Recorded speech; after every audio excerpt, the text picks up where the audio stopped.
Okay, Nick, I'd love something in a little 3/4 time, maybe a little hurdy-gurdy sound. Goes like this. Why don't we go to the showrunner show? Showrunner, showrunner show. Let's all have fun at the showrunner show. SHOWRUNNER, SHOW show. Ahoy, hoy.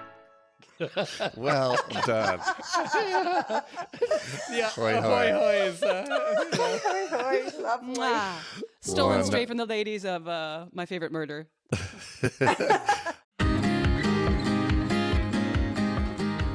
Well, everyone, welcome to the Showrunner Show, where every week we demystify some aspect of the job of showrunning for anyone who works in TV, who wants to work in TV, or just wants to know how it's all made. I'm one of your hosts, Drew Dowdle. and I'm John Eric Dowdle. And I am Stacy Shabosky, secretly Dowdle. Yeah. And this week we're I'm the not Dowdle. Yeah, we have a non-Dowdle. We have a non-Dowdle. yeah. So this week we're talking with our collaborator Linda Ambury, who we've now worked with on two series, Joe Pickett season 1 and Joe Pickett season 2. And once you have your show greenlit and you're going to location and you're now like taking this, these scripts, and you have this vision for it, and you Linda is where the rubber meets the road. She's the one who helps you figure out like how to do what you've set out to do. And, she produced with us, and she's such a wonderful collaborator. She's, so helpful creatively looking at story and saying like, she doesn't come at it with like, you can't do this, you can't do that. It's more like, this may not work for these reasons. What if we tried something more like that? And she was such a helpful mentor when going from script to screen that we thought it would be really valuable to talk with you here. Yeah, and I just want to add one thing about Linda before she jumps in is that, she's our on-the-ground producer, just to make that totally clear to everyone, that she's a producer on the show, and like at some point sooner or later in your show, you'll have, your scripts ready to go. The studio and network will love them creatively. You'll think they're just ready to shoot, and then you'll sit down with your producer and, like John said, the rubber meets the road. You have to really make some decisions when you want to then implement those scripts, and there'll be inevitably a lot of changes you'll make for production that are not for studio creative, not for network creative, that are simply to make it shootable, and that's what Linda does, and so we say, like, even when we're on a show that Linda's not working on, we still call it the Linda Pass. We got to do the Linda Pass sooner of the scripts, sooner or later. The dream destroyer. No, not at all. No, it doesn't have to be. It doesn't have to be. It doesn't. No. It doesn't. No. It Not at all. doesn't. Linda, before I met you, when I was just hearing about you through John, because John and I are married, and he would talk about you, he was always like, oh my God, she's so creative. We had this problem with this, and she's the one who came up with the location change. Or he spoke of you not as a dream crusher. Yeah. Yeah. Linda, you're a dream weaver. That's who you are. And I have a Dowdle crush. Man, guys. No, I think there are people who take great, almost joy in being a dream crusher. That's not me. That's not my background. My background comes from independent filmmaking, and it doesn't matter where that is, whether it's in the US, whether it's Canada, where I am, or anywhere in the world. When you come at it from an indie sort of perspective, you want to get every part of the imagination from the script that you can. For me, it's about spending every single dollar that your financer gives you. Right? Yes. Like, Yeah. there's no pride in giving money back. It's like, no. The pride goes in what shows up on the screen. That's an the important point. Yeah. I love that. Yeah. Yeah. That is. And I think on the flip side, there's, I think, showrunners probably who, are too prickly about changing anything, and that it absolutely has to be this certain way. And I think, on our side of things, we found, the more you kind of surrender to the process a little bit and realize, okay, we have this one orphan location, we're going to have a whole move, to go do this one page scene in this one location that we're never going back to again. Like, can we find a way for that to exist somewhere else, and I think being really open to that, and it can just give you more time to shoot the important stuff, and I think time is always the critical and most limited resource in shooting. And so anything, you can do in terms of flexibility and location, or which character, divulges this information, or, whatever that may be, I think just to, Linda's so brilliant at like reducing the number of moves, reducing the, the time that you're paying people that you're not shooting. I think that's really it. Yeah, that's the important part. If you are moving, or midday unit moves, hate them, as you guys know. Yeah. Sometimes they're unavoidable, but most of the time you can make some different choices. And it's not that you have to get rid of everything. You just have to prioritize things, and that's where you guys are so receptive to that. And I think that's where partnerships, finding the right partnership as a showrunner, it's important to spend the time in interviews, spend the time in prep, getting to know each other and making sure that you've got the right people, because you want to have somebody who is going to collaborate and not be afraid to tell you when this just isn't going to work, right? And do it early enough so that you have time to pivot and rethink it. Because I think the biggest thing is that the writers, you've all been writing with something in your head sometimes for months or even years on some projects. And so you've been living it and breathing it, and you only feel it a certain way. And so when somebody comes along and says, well, you kind of can't, or that might be a problem, that's a big thing, because you have to have that time, I think, to absorb that information and go, okay, so what's the real problem I need to solve then, and still get the creative that I'm looking for. I think that puts a spotlight on the difference between just a writer and a showrunner. It's just a writer. You can live in that daydreamy world of like, I'm picturing a scene. It's Will Ferrell. He's on a mountaintop, and we see him from, a mile away, and then we zoom into just his face on this mountaintop. Wouldn't that be great? I have this very clearly in my head. And then you're like, oh, but that's actually going to happen. And somebody will have to lug all that stuff up to another mountain to shoot it across to that mountain. Like, that whole idea of this is actually happening. I think a lot of writers, you can stay in the room, you can stay on the page, you can stay in your imagination, and you forget that at some point, ideally, all those ideas will actually happen. I know that seems so obvious when people work in production all the time. They're like, every day is making something happen. Of course it's actually happening. But I think some writers can get stuck in that writer's room world where maybe they're always in development, but their stuff doesn't really go, or they stay a writer. They don't ever get to be the showrunner or an on-set writer. So they don't actually get to see it happen. Yeah. Does that make any sense? Or they see it changed. Yeah. Or they see it changed in post, and they're like, "Why'd they change the mountaintop to a bar or what?" Yeah. Like I think there's a lot of that. Well, I'll say, like, Linda, like what do you see when you're reading a script? What are red flags that writers could know to avoid? Because I think a lot of writers don't end up on set and don't see like. Lots of night work, is very expensive, for example. Like what are things you see and you're like, oh, that's going to be a problem? Well, the first time I read a script, I read it just for entertainment, right? Because that's what we're doing, is we're making entertainment. So I just read it just from that. And then the next time I start really dissecting it. And I think that my advice to writers is use the tools that you have. Most of you are writing in Final Draft. And Final Draft is a great program that has a lot of robust tools built within it, and other writing programs do as well, that have those tools. Get familiar with it. It's not just something for you to tippy tap away at. It's something that actually you can spit out. And what you can spit out of that is a list of locations, a list of your page counts, a list of your sets, a list of your writers, all of those kinds of, your cast. And so those are all really valuable tools, because that's the first thing that I do, is I go into it and I start analyzing it, and I go, okay, how is this going to fit? How many scenes have I got? So the first thing If you've got twice as many scenes as you do pages, that's not going to be a shootable script. Oh yeah.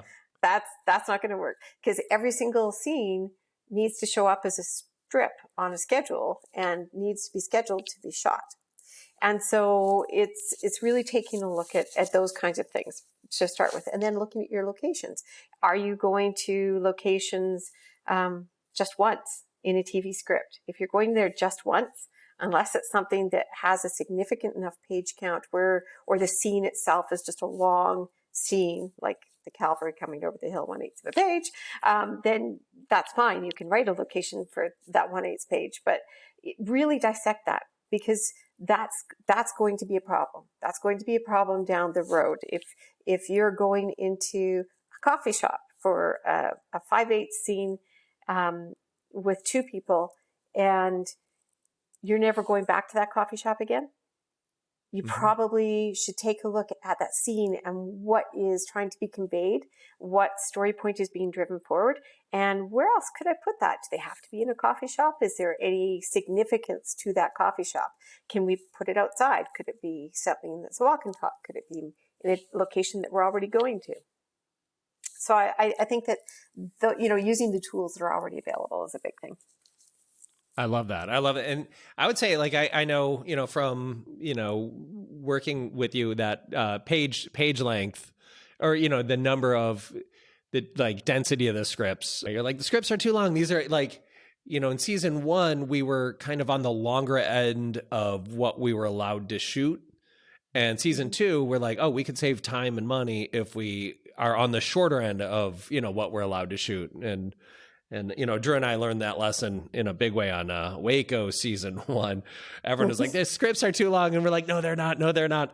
And, we had to have 45-minute episodes, and our first cuts were, 72 minutes each. And it was like, the pain we went through to shoot all of this, to then have to grind it out in post, as opposed to, it's a lot easier to cut to find those economies in the script when things are really malleable.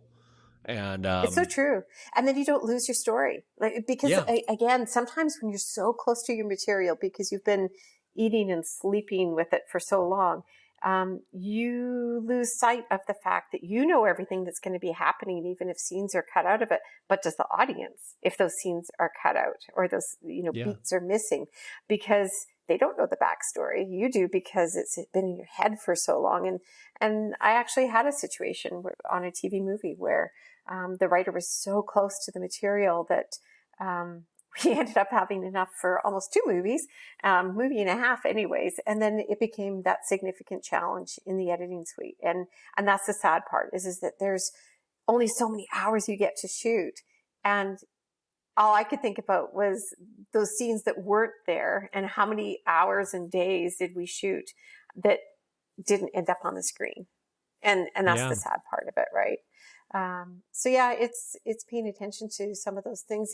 It's where I see that there's been a shift is that streaming is very freeing, but streaming doesn't have the same structure. And so it doesn't actually have the built-in, as writers are first learning to write, if they've started writing in streaming times versus in the more traditional method of act breaks and a closed, it's 43:18 is what you're delivering. That discipline that comes along with that structure is sometimes missing. And it's because of the fact that we've got so much freedom within streaming, but sometimes it's too much. It can get you into trouble, but writing can get you out of trouble too. It can. I love that. Yeah.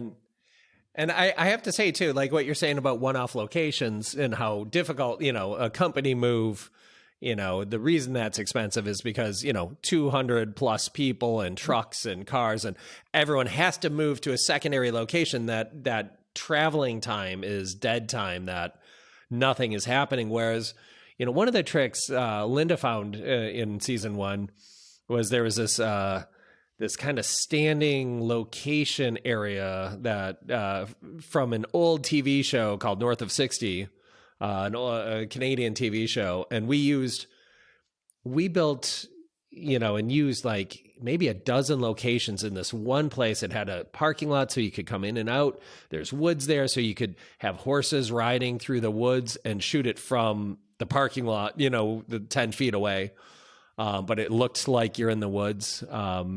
We had the emu farms. We had Joe's childhood home. We had the Kensinger's house. We had, 10 locations all in this one space. And because of that, we were able to shoot a lot of these one-offs by just turning the camera around, not moving anything, doing what's, a slush move or a cart move. The boys not call a it spin truck and win. move. Let's spin and win, right?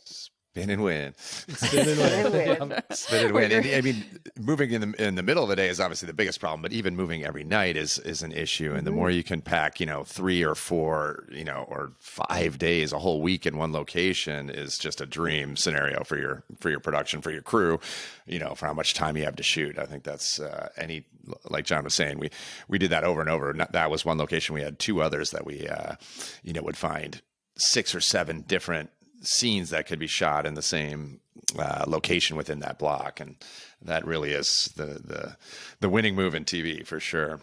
Yeah, it's creating those mini backlots for yourself, because especially when you're shooting out on location, presumably you're out on location because you want to show off those locations. So you want to see as much as you can, but you also want your cover sets and your interiors that you have to run to for weather or for dark when it's, 18 hours of daylight like it is here in the summer. And so you need to create those mini backlots to save yourself. And I think that that's the difference with a showrunner, the writers should write as much as they can to get the best creative that they want. The director's going to come in and be trying to do that as well, and honoring the vision and putting their spin on it.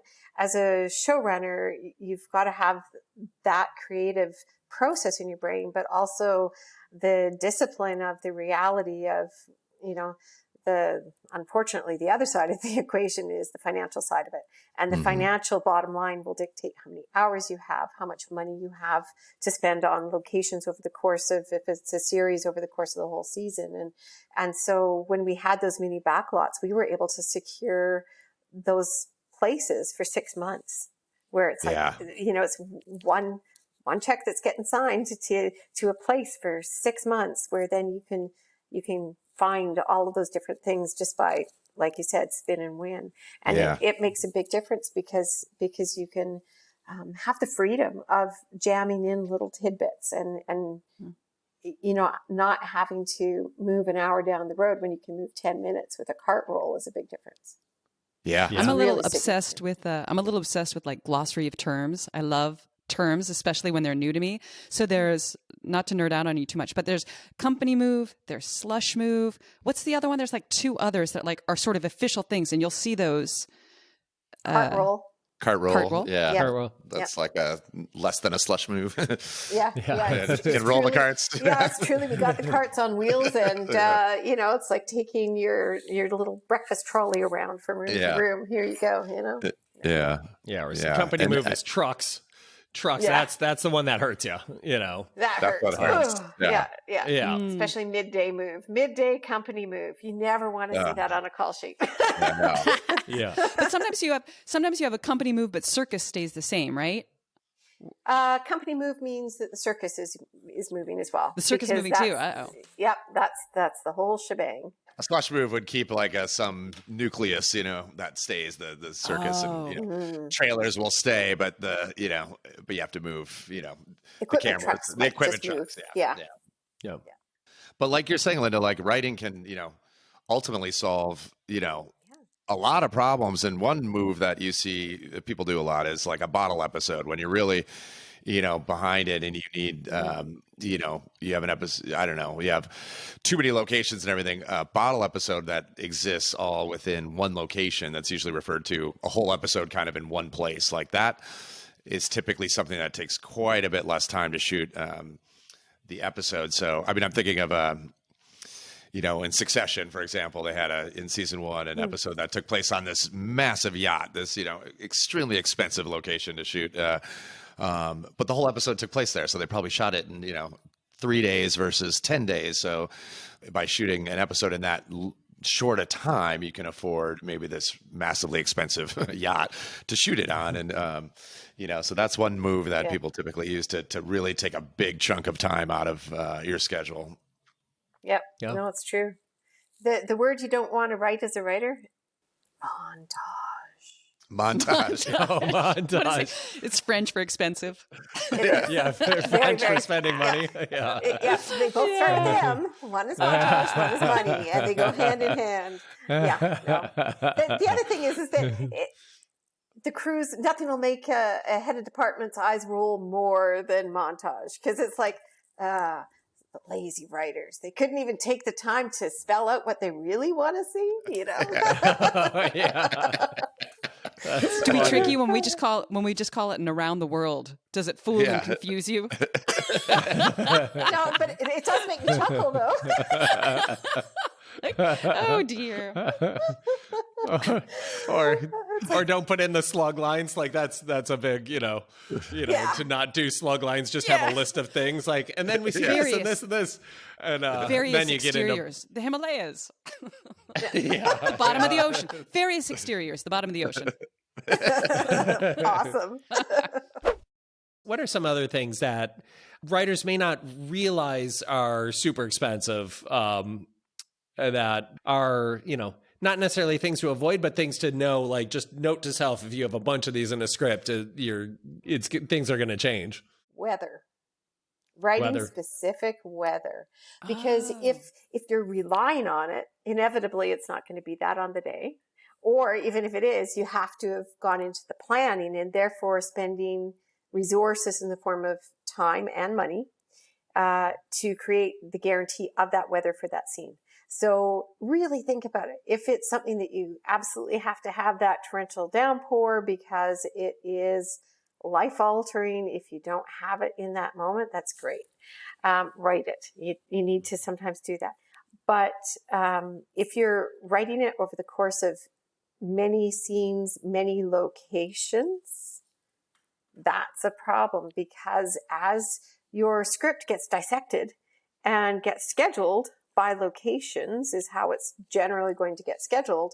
And so if all of a sudden you've got all these different locations that are over the same script day that are all shot over 10 different actual physical days, good luck on trying to recreate something that the audience is really going to buy into, going, oh yeah, I believe that. Because if you got brilliant sunshine like this glaring out my window right now, and you got the rain coming down, you're not really fooling anybody. So, if you really want that weather, keep it for that isolated moment where it is really important, because so much has to go into, I'll use rain, wind as those elements as really good examples. Hair and makeup and costumes, they all have to be redone over and over for every single take. Mm-hmm, and that's going to take up a lot of time. So if it's really important to the story, and that scene is of that significance, then that's great. But you have to know that you're going to be setting aside a big chunk of your scheduled time to be able to achieve that, and keeping your cast comfortable during all of that. Yeah, I can say from experience, like one of the hardest things in the world to do is to get an actor to put wet clothes back on after lunch to go back into a wet environment. The actors do not love that, and they get cranky. Are you thinking of Owen Wilson on American Thanksgiving in Thailand at 3 a.m. having to put on soaking wet clothing over and over and over again? Oh, and the script supervisor kept saying, like, he's not wet enough. He's not wet enough. He's not wet enough. I was like, okay, you tell me. I'm not, asking anyone to dump more water. The poor man's away from his family on Thanksgiving. We're spraying him down with a hose at 3 a.m. You do it. I know. Not wet enough. Not wet enough. Oh, at some point, a cobra came out of the water, and they had to it was like in the mud, getting dumped with the water. It was horrible. It was just, I felt so bad for him, And Linda, the thing I think about weather too is so often it's just for a mood. The writer is putting it in because the kiss is going to be sexier in the rain, or the reveal is going to be scarier with fog rolling in. But really, who gives two shits about fog rolling in? But when you're writing it, again, like I'm saying, writers spend most of their time in a daydream, and then you're like, oh wait, you're actually going to have to make fog. And what do you boys call it? You call it specific writer bullshit? Atmosphere? What is it? No, No, not that.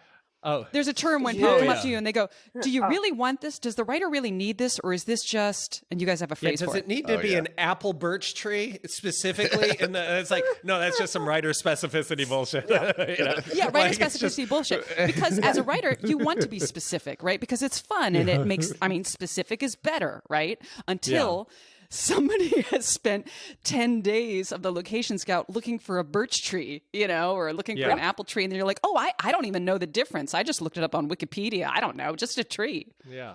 Or there's no Belgian Malinois. We can't find a Belgian Malinois. And that's just a dog.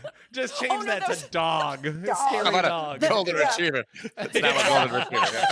The cane corsos, right? One of it, was it Sarah? Yeah, somebody wrote in the cane corsos.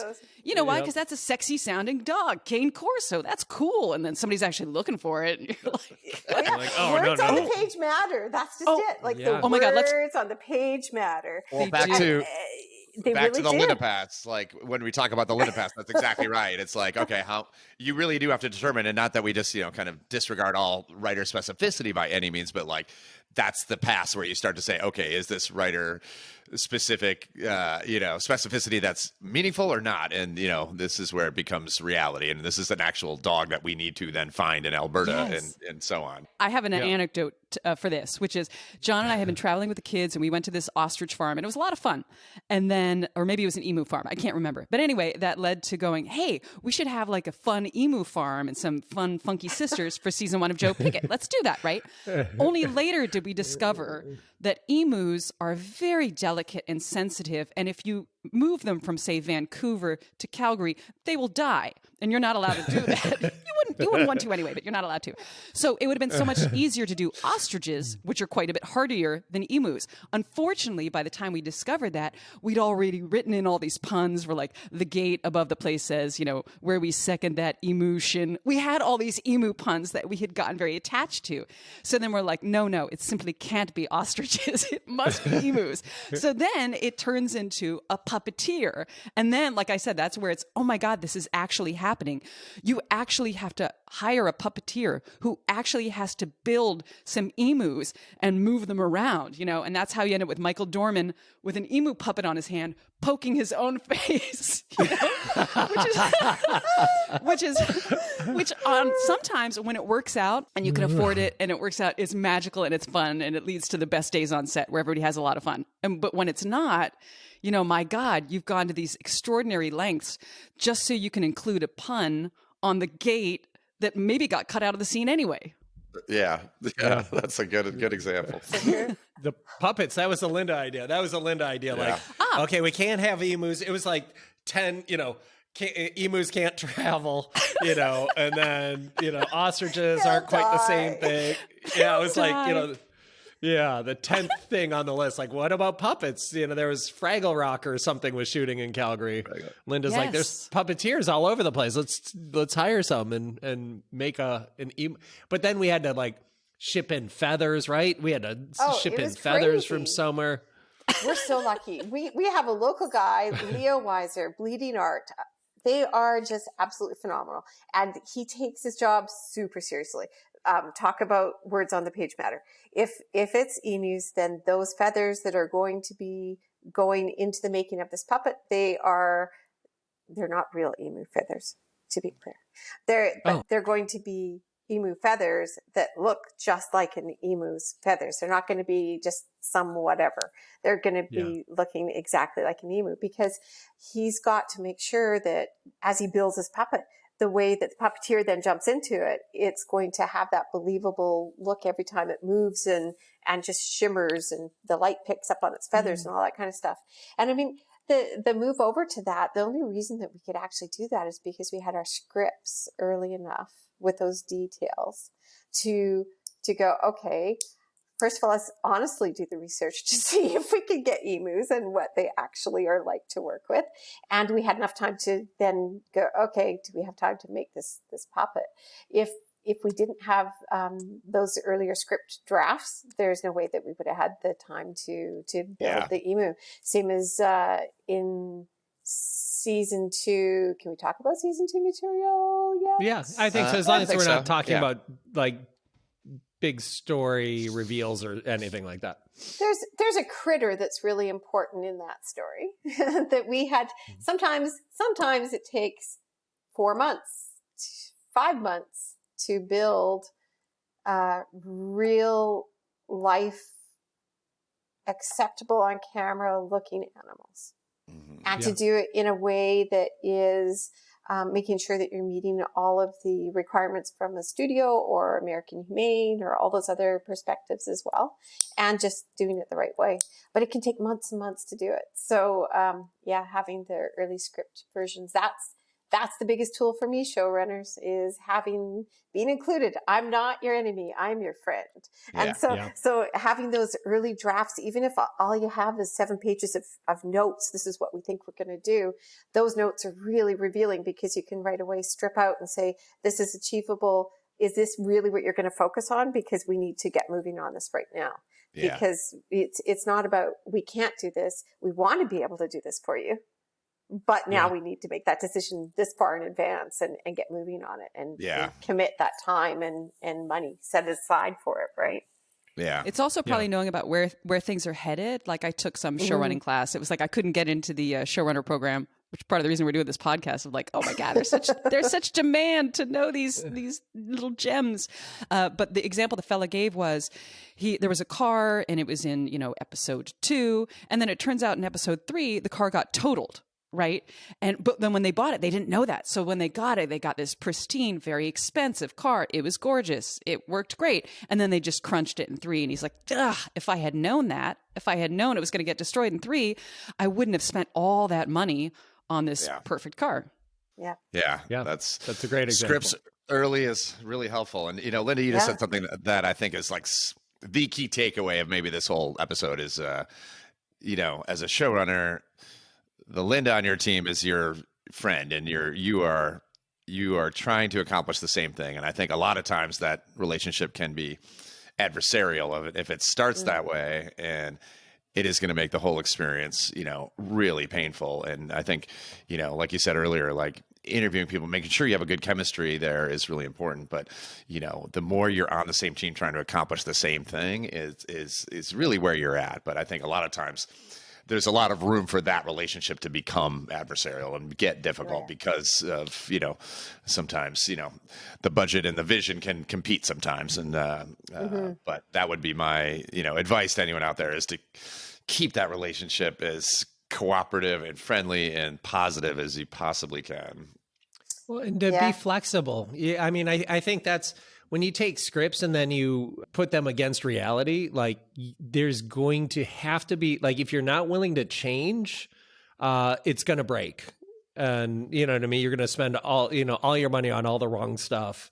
If you try to force reality to bend to your script, like in Calgary, the weather changes like second by second. It's like you may wake up and everything's covered in snow, and by the end of the day, it's all green, and what do you do? Like we kept, saying, let's just play through. We had one scene where on one side, one character in the background, everything is like white snow, and on the background of the other person's side, it's all grass. And we're like, nobody even notices that. Nobody, we're like, let's just play through and just let's make the weather, part of Saddle String and Joe Pickett is, it can be raining and then sunny within minutes, just like real life can be.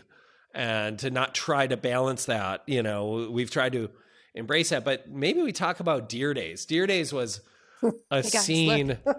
Oh, Stacy's wearing her Deer Days shirt. Nice. That was from. If I'd known, I would have had my mug. Yeah, that was. Yeah, from episode 4 of season 1, which Stacy wrote, and it was it stripped out to like a 4-day scene that was supposed to be like a parade in the middle of town. And then Linda, you want to talk through what you flagged as a potential problem with that? Oh. Do you remember it? What a list of problems. Well, originally it was Where through do I town. start? Yeah, originally it was going through town. So that means that we're shooting in a practical town who is letting us, oftentimes take over their streets, their businesses, their sidewalks, usually just for portions of a day at a time. We were going to have to shut down for resets and everything for the parade. It was the equivalent of 4 blocks. And to be able to have complete control over that from the community for 4 days. And that just wasn't going to happen. Just too expensive to pay them off. To be like, close your coffee shop for 4 days. Yeah, expensive. And also, it's the whole good neighbor policy because we're there for the whole season and hopefully many seasons. When you go into a series, you got to treat it as though you want to be there for 10 years. And so you want to be that good house guest. You don't want to be the one who's, you're a month into maybe years of an experience and you're already ticking them off and you need their support. It's so important to remember.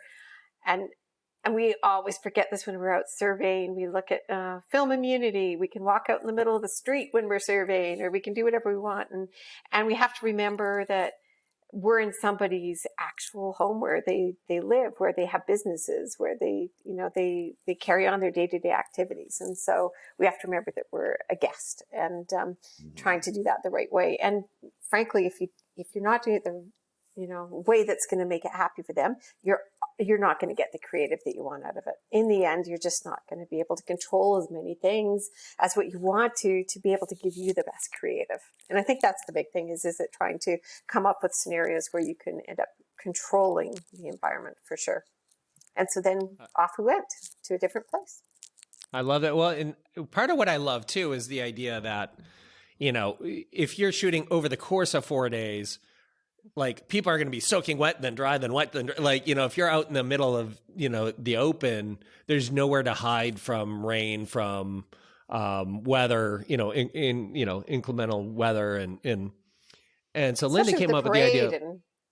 Yeah. So you came up with the idea of like, there's those big hay loft things that cover hay from the elements. And what if we took all the hay out of one of those and we use that as our stage? And then we always have that place to duck into and the parade could go right by there. And in fact, we got, killed with weather a couple times with rain, and we were able to, it was just the perfect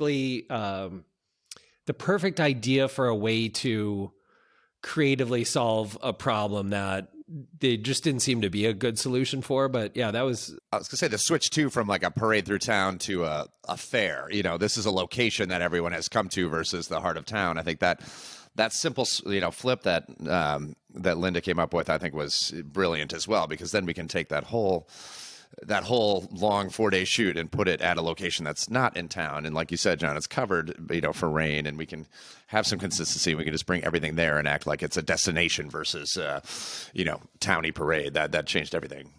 I agree with everything you're saying. And I'm going to jump on for one more, which is Linda, you knew the story so well and you knew the script so well and the characters that you even made the storytelling a bit better and more specific, because I wrote it as like a generic, like the general town of Saddle String holds this general parade and anyone can come. And you were like, well, it would be better if we did it, at a location that we own and control.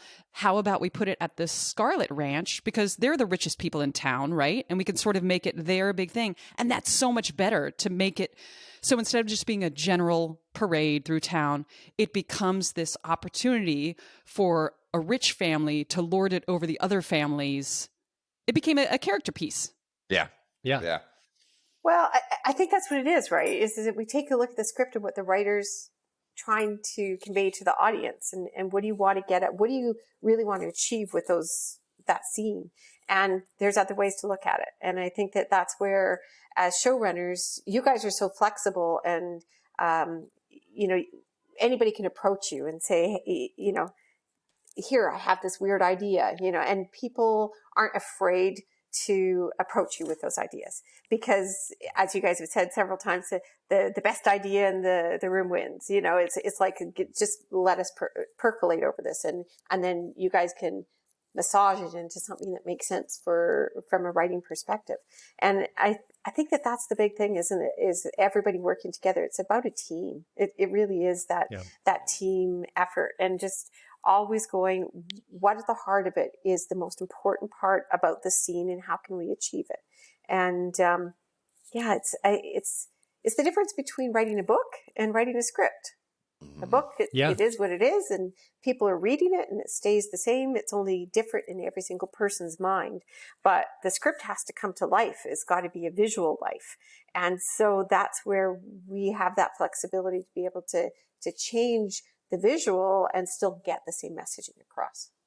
Mm-hmm. Yeah. Or even make it, to Stacey's point, more specific. Like, yeah, either reality, when you challenge reality with your, script and vision, like either, you can let reality like help you make it more specific and more like, this could only happen in this show, in this town, in this, or, it'll slowly break you. You know what I mean? Like I have a little Post-it that I keep on my drawer, like surrender to what is, it's like there is, it's supposed to be a big sunny scene and it's pouring rain. Like today it's pouring rain. Like let's, I guess that's what this scene needs, and it's, Your child actors will pumpkin out, and you will be shooting at the back of a tiny adult's head. That's the reality. Totally. Oh, those children. Yeah. Couple other expensive things, I'd say, children, especially at night, episode 9, like, we had children at night with animals. And like it was all and the rain. things. And special rain effects. Stuff. And special effects. And visual effects. Yeah.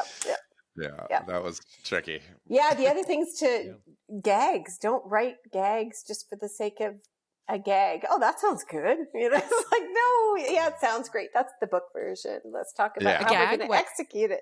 Like, special effects gags. So, in things that are more violent, do you really need to have that many guns firing, or, smoke, fire, any of those kinds of gags or pratfalls and things. So, sometimes it's the whole less is more. In television, you've got this box. And so you've got this much time to fill, and you've got this much time to shoot it and this much money to spend on shooting it. And so if you want to, less is more, meaning in terms of, let's just say, battles, rather than having, 3 micro battles or getting battled out. Zombie shows are a really good example of this kind of thing, where eventually it's like the zombie impact. It's just like, it's just boring, because you've been watching zombie feast after zombie feast after zombie feast. So when you get to this big climactic thing, 38 minutes in, and there's this big zombie thing, everybody's like, oh, okay, great. It's another one. It's like when you're watching his fires. arm ripped off. Yeah, it's like it doesn't mean anything anymore. It's like watching fireworks on the 4th of July, right? If it was, going on for 3 hours, you'd be, oh wow, look at that, that's great. But 10 minutes into it, you're like, wow, that's awesome. And so, really thinking about the impactful moments and saving them for, again, making a really great one-time event sometimes out of things is the way to go. Yeah. Yeah. That's really good. Like I feel like Drew and I, like our, first half of our career was basically going into, when we'd come in onto a project, we'd look at it and basically pitch like, okay, right now you have the macro climax where like everything happens. Like, what about the micro climax? What about everything gets really quiet as one thing is happening and it's super tense, as opposed to like a noisy, 50 things are all happening at once. Like going micro climax, is always, doing one thing really well instead of 5 things decently is always better, especially in TV. And, It's true. TV is really a good challenge to get very specific and really drill down on, what's the heart of this thing and how do we get there in a way that doesn't, unnecessarily like waste a lot of time and energy. Yeah. I would just add one thing here too, in talking about just time, is just using visual effects and knowing what visual effects is really helpful for. Obviously it's the big visual effects elements you think of are the mountains or the whatever, like the big creations that they make. But what they're really good at in terms of time saving is resets. If you're visual effects is very good at blood continuity on clothing, for example, and we used to try to get that all practical and make that all perfect, and then actors have to change clothes a lot, and the blood has to spread, and then their stunt doubles needs to match, and we waste a lot of time doing that kind of thing when we always end up either touching it up in post and visual effects, or just, it becomes purely visual effects, and it really that works well. Or like breaking a window. Sometimes, that might be a half-hour reset every take of breaking a window, where if you commit to doing it in visual effects, you can shoot all your takes and be moving on to the next thing before you've reset that window one time. And really kind of in prep defining where you can save time by using a visual effect versus practical is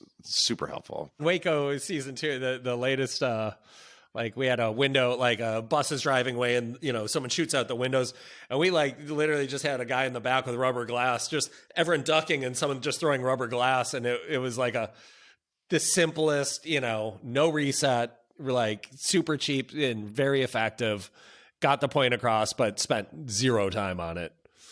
I feel like that's helpful, that kind of thing. Yeah. Oh yeah, for sure. For me, the thing that always pops up when I think about where it's really helpful, because we live in winter climate, snow.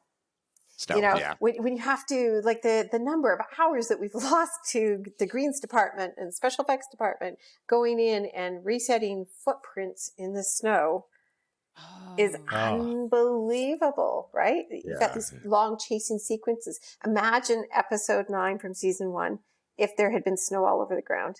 Oh my God. Right? Oh my God. Yeah. Nightmare. To shoot everything from the waist up. Pretty Well, much. we did have that one scene where it was a continuous scene from one day to the next, and it snowed a bunch overnight. And seeing in Calgary, like they literally shoveled and blowtorched the world. Like they shoveled, like it was like expanses, and they like. Yep. It was unbelievable. They made the snow on everything disappear, from the trees, from the rooftops, from the it was the craziest. They had flamethrowers to melt the snow. That was the coolest thing I've ever seen. They were on standby. We pay attention to the weather here. Yeah, that was amazing. So, well, let's wrap this week up, and then we'll come in next week. We'll talk with Linda some more, a bonus episode talking about the 2 different kinds of budgets, which might sound a little in the weeds, but is really, really important to have at least a basic understanding of. Thank you, Linda, for talking with us today. Pleasure. Yeah, thank you, Linda. We'll see you next week. See you next week. See you next week.